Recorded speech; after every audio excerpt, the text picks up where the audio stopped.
The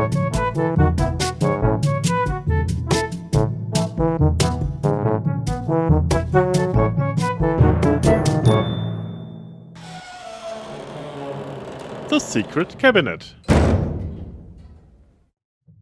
Hello and welcome to a new episode of The Secret Cabinet. I'm Travis Dow of the Bohemican podcast, and The Secret Cabinet participated in a collage show with the History Podcasters Network on the theme End of an Era. So go to historypodcasters.com to go give that a listen. Today, Off the Pole, the cultural history of the dildo. Der Buddler, the original host and creator of the German and original version of the show, Das Geheime Kabinett, was recently in Herne, North Rhine-Westphalia, which doesn't just have the headquarters of the famous Bartokast, but also the LWL Museum for Archaeology. Besides possessing a wide range of objects, the museum management speaks of 10,000 artifacts, but he didn't count. There's one piece in particular from the 16th century.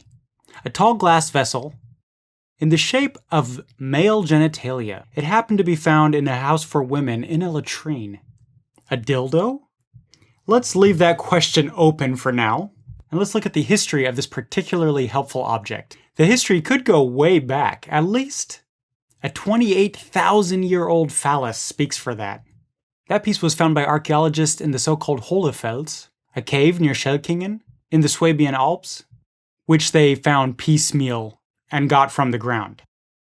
They pieced it together out of 14 pieces. The result is a 19.2 centimeter long, that's about 8 inches, and 6.3 centimeters wide, which is about 3 inches, and about 2.8 centimeters thick, or just over an inch, and precisely 287 grams. That's it's about 10 ounces, okay? And the object has definitively male attributes. Some of the researchers assume that they're dealing with some sort of club-like blunt weapon, and not some sort of lustful pleasure tool. Maybe it was both? That also goes for some of the similarly formed stone tools from the younger Paleolithic, which aren't quite as old as the ones out of Hohlefels, and because of which the earlier researchers tended to have a sort of reserved description of these objects. We have more concrete descriptions of dildos in historic ages, since we now have the sources in writing. And of course, first and foremost, the ancient Greeks. Here, the so-called use of the olisboi, as they're referred to here, singular olisbos, was supposedly, at the latest in the 5th century BC, widespread. At least one can assume that from the large number of depictions on the vases. Here we see them in different shapes and sizes. Some are even double-ended, with which two women at the same time, well, I'll just leave that up to the imagination of the listener. But even in literature, these wands got their shrift. In the short comedy, The Trusted Gossip, by an unknown poet, Herodas or Herondas from Alexandria, in the 3rd century BC, reports of two women, Metro and Coreto, that are having a lively discussion about these sort of things. To summarize, Metro had seen Charispos de Lesbos at a woman's house named Gnosis, where she had had that one made. And Coreto got mad because she had just lent the dildo to somebody else, and she had just given this Olisbos onto another woman without even asking her. But Metro can comfort her and repeats her question after the producer of the object once again. And Coreto then, under the seal of secrecy, explains that he could get this at the bag maker Theron, he, however, keeps his true profession secret for tax evasion purposes. The Greeks again. I don't want to say any cliches, but I guess some things have a very long tradition. Anyways, back to the subject matter. Other ancient societies, of course, also made use of this pinnacle of technology. I mean, the dildo. Not tax evasion. But cheap ones are rare, with the exception is India and China. The work written between the 3rd or the 5th century, the Kama Sutra, describes hollow dildos, or at least a sort of extension of the male member, which the man could use if he had genetically drawn the short end of the... Or, if his partner was just built a little bit more generously. The text recommends pieces out of noble metals as well as copper, lead, ivory, buffalo tusk, or even wood, and it should feel, quote, soft and cool, It should excite the sexual powers and fit exactly size-wise, end quote. If you don't have that in your budget, however, the Kama Sutra recommends some natural remedies, a pipe from the so-called elephant apple or some sort of Indian rubber tree, the long end of a bottleneck, or other ways of binding stems together to make the right-sized object. In medieval China, dildos were used as a rule by lesbian women and were made out of ivory or wood, and ones out of porcelain were also found.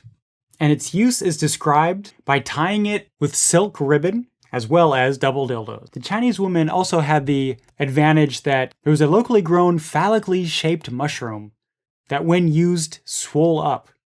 The Ming Dynasty author Tao Tzu reports this in the 14th century. Quote, in the stretched out meadows of the Tartary, or like Mongolia, wild horses often copulate with dragons. Drops of their seed fall onto the ground, and after a while, bamboo-like things grow out of the ground. They kind of grow to a point and are covered in a sort of scale that all lie close together, kind of like the teeth of a comb. The surface is covered by a net of veins, which makes them look like a male member. The local women sometimes gather them and stick them in their vagina. As soon as these come in contact with the yin essence, they swell up and get longer. End quote. I assume that these mushrooms with the name Tazui are somehow extinct, otherwise I'm sure they'd be a top seller in every biomarket. By the way, the word dildo is to this day not quite clear. One theory is that it comes from the Italian word diletto, which means to pleasure. But there's also another theory, which has it there was a man named Dildo, and the same Dildo is the namesake of a town in Canadian Newfoundland. At least that's the preferred theory locally there, according to the, because they are so commonly asked, slightly annoyed Canadians. In English literature, the word doesn't really come into existence until the 16th century, and first pops up in a poem from Thomas Nash, The Chores of Valentine, or the Merry Ballad of Nash's Dildo, 1593. 1610, the term also pops up in The Winter's Tale by William Shakespeare. In French, the dildo is also called gourde de miche, which comes from the Latin gaude mihi, which could be pleasure me. It says a lot about the Germans that they've never actually had their own word for it, doesn't it? The further electromechanic development, the vibrator, was actually a device meant to be used in case of female hysterics. Supposedly an ominous affliction that can start at birth and lead women to strange, hysteric behavior. A remedy for this in the 19th century invented affliction was to get women to a hysteric paroxysm, or also known as an orgasm. And in the name of medicine, up until the 1920s, there were these medicinally purpose-sold gadgets. Ads were targeted in newspapers and magazines for the housewife. This was a way to avoid hysterics and to generally just relax and keep the youth and beauty that a wife should have. Today, of course, you can buy these devices in all sorts of colors, shapes, sizes, material, I've been told. But back to the glass piece found in the toilet in the woman's home in Herne. Is it really a glass dildo?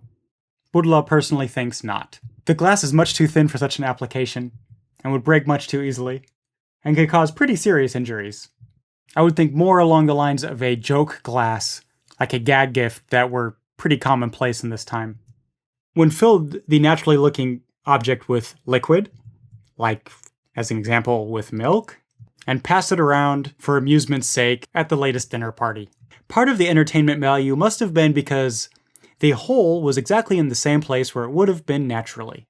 The woman's home was also much less strict than, say, a woman's cloister. The noble women here also had to be celibate and have their prayers, but did not have to take a vow of poverty or decline the use of their servants. And they could even get married if they gave up their role. And apparently it wasn't quite as prude in these women's houses as it was in the cloisters. At least most of them. There is one exception to the rule, and we'll talk about that one in a future episode. And if you enjoy listening to The Secret Cabinet, we'd love to hear from you. Stop by the Secret Cabinet Facebook page and come say hello to myself, or Der Buddler, the creator and host of the original Das Geheime Kabinett. Also, nothing helps out a new show more than a couple of 5-star reviews or good ratings on iTunes, if you'd like to show your appreciation. That way we get higher up the ranks and more people can hear the show. Thanks a lot.